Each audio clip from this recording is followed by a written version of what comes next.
All right, so now we are at number 3. The third toxic person you need to remove is the person who always criticizes you. All right. Now, I feel the need to share this story real quick. And let me just say, I love this person, so there's no ill will here, but it's just the story that comes to my spirit. So my father, all right, and he's passed, so he's no longer with us. But growing up with my father, he criticized the hell out of me. All right?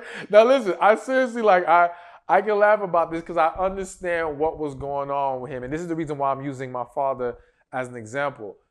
I remember when I would go to basketball tournaments and things like that, it wouldn't be nice shot. It wouldn't be you doing this good. It'd be like, man, your defense was bad there, or man, this wasn't this what this needs to be, or it was always a criticism.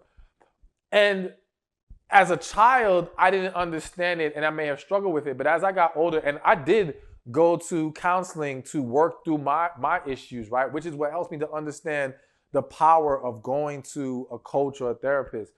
But one of the things I had to realize in my situation was that my father grew up without his father. He lost his father when he was very young.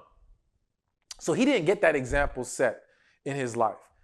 As well as the culture that we come from. I'm Haitian.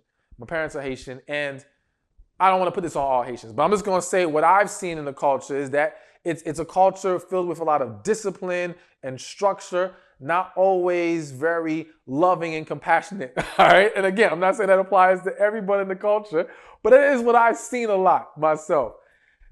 When you add that, and then you add the component of some people struggling to be vulnerable.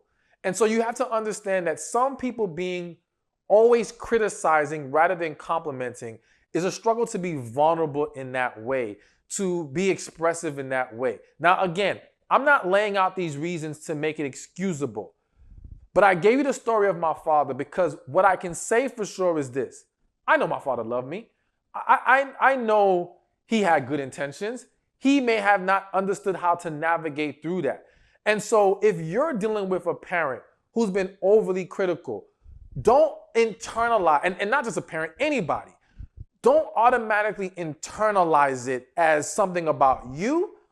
And let's not always just jump to this is a bad person, all right? Because that's not always the case.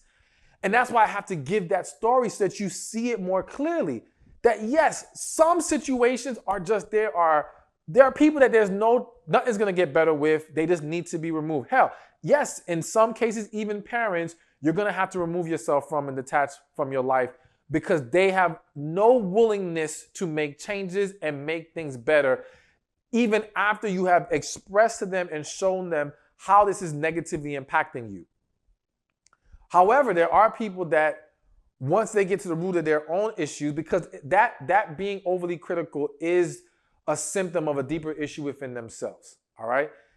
If they're willing to address that and be more mindful of it, then again, this is where, and I'm sounding like a broken record, but I have to keep drilling that in your head. This is someone we can work with, all right? This is how we can make the situation better. But if they're not willing to, then of course we have to move on. But it's definitely something to be aware of and be mindful of because you cannot be around people who only want to criticize you. Be open to constructive criticism. I don't think we need to create an environment where no one's allowed to criticize us. That's not healthy. We have to be able to take criticism, and we should allow the people around us to know that they can, in a healthy, constructive manner, criticize us and tell us where we are falling short. That's how we become better as people. That's how we create a stronger environment for everyone involved. All right. It's just a matter of, damn, if you can criticize me, you can compliment me too. Okay. You can tell me when something's good and when something's bad. And speak to me with love rather than with just taking negative energy out on me. And the same thing that you need to be mindful of, because some of y'all listening to this are that toxic person. All right. I'm saying this with love to you. You might be the one that's overly critical to other people. You may be the one that you ain't realized you haven't been congratulating your friends and family and some of the other things I'm going to mention on there. So if any of these traits apply to you, be willing to look at yourself in the mirror and hold yourself accountable and make the necessary improvements. Hey, thank you for watching this video. Be sure to check this one out right here, and I'll see you there. Avoid people who get mad at you for wanting the same things they ask for. I just read that quote online. I paraphrased it a little bit, but we're talking about